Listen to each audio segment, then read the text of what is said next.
আপনি যদি পশ্চিমবঙ্গের সরকারি চাকরি পরীক্ষার্থী হন, বিশেষ করে ওবিসি কোটা অনুযায়ী আবেদন করে থাকেন, তাহলে এই খবর আপনার জন্য অত্যন্ত গুরুত্বপূর্ণ। সম্প্রতি ওবিসি সংরক্ষণ নিয়ে যে মামলা চলছে সেটি সুপ্রিম কোর্টে গিয়েছে এবং আপাতত স্থগিত হয়েছে। এখন প্রশ্ন, এই মামলা বন্ধ থাকার মানে কি এবং এর প্রভাব কি হতে পারে লক্ষ লক্ষ সরকারি চাকরি প্রার্থীর ওপর? চলুন আজকে এই বিস্তারিত নিয়ে আলোচনা করি। এই চ্যানেলে যদি আপনারা নতুন হয়ে থাকেন তবে অবশ্যই এই চ্যানেলটিকে সাবস্ক্রাইব করবেন এবং এই ভিডিওটি ভালো লাগলে অবশ্যই একটি লাইক করবেন এবং এই খবরটি সবারই মধ্যে ছড়িয়ে দিবেন। আমরা জানবো বিষয়টি কি। 2010 সালের পরে পশ্চিমবঙ্গের যে নতুন কিছু জাতিগোষ্ঠীকে ওবিসি তালিকায় অন্তর্ভুক্ত করা হয়েছিল, সেই তালিকাকে কেন্দ্র করে কিছু বিরোধ দেখা দেয়। অভিযোগ ওঠে যে বহু সম্প্রদায় যারা আর্থ সামাজিকভাবে পিছিয়ে নেই, তারা ওবিসি সার্টিফিকেট পেয়েছে এবং সরকারি চাকরি ও শিক্ষাক্ষেত্রে সংরক্ষণ সুবিধা দিচ্ছে। একটি জনস্বার্থ মামলা PIL দায় হয় হাইকোর্টে, যেখানে বলা হয় এই তালিকা ও সংরক্ষণ প্রক্রিয়া বৈধ নয়। এই কেসটি সুপ্রিম কোর্টে ওঠে। হাইকোর্ট এই তালিকার উপর প্রশ্ন তুলে দেয় এবং সরকারকে নির্দেশ দেয় যথাযথ প্রমাণসহ দেখাতে এই তালিকা কীভাবে বৈধ।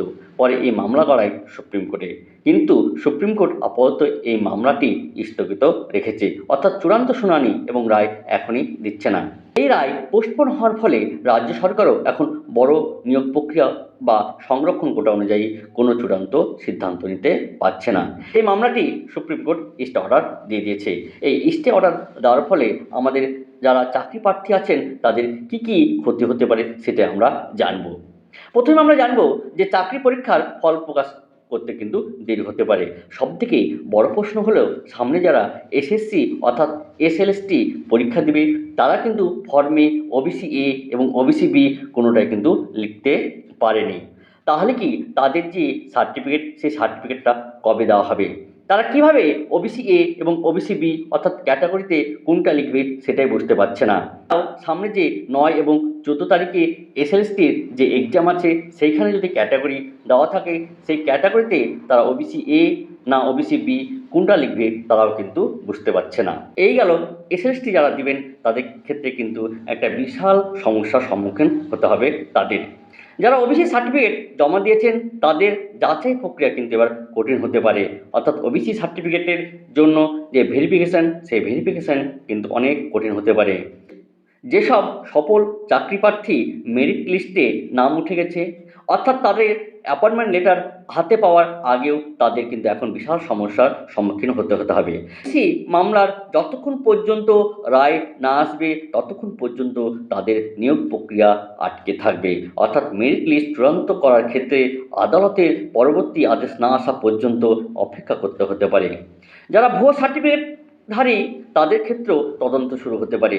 রাজ্য সরকার নতুন ওবিসি তালিকা আপাতত কার্যকর হচ্ছে না, যা ভবিষ্যতের আবেদনকারীদের জন্য সমস্যা তৈরি হতে পারে। তারা সত্যি সত্যি ওবিসি তালিকাভুক্ত, তাদের কিন্তু কোনো দুশ্চিন্তার কারণ নেই, তবে তাদের যে ওবিসির কাগজপত্র সেগুলো কিন্তু তারা সঠিক মতো কিন্তু আপডেট করে নিতে হবে।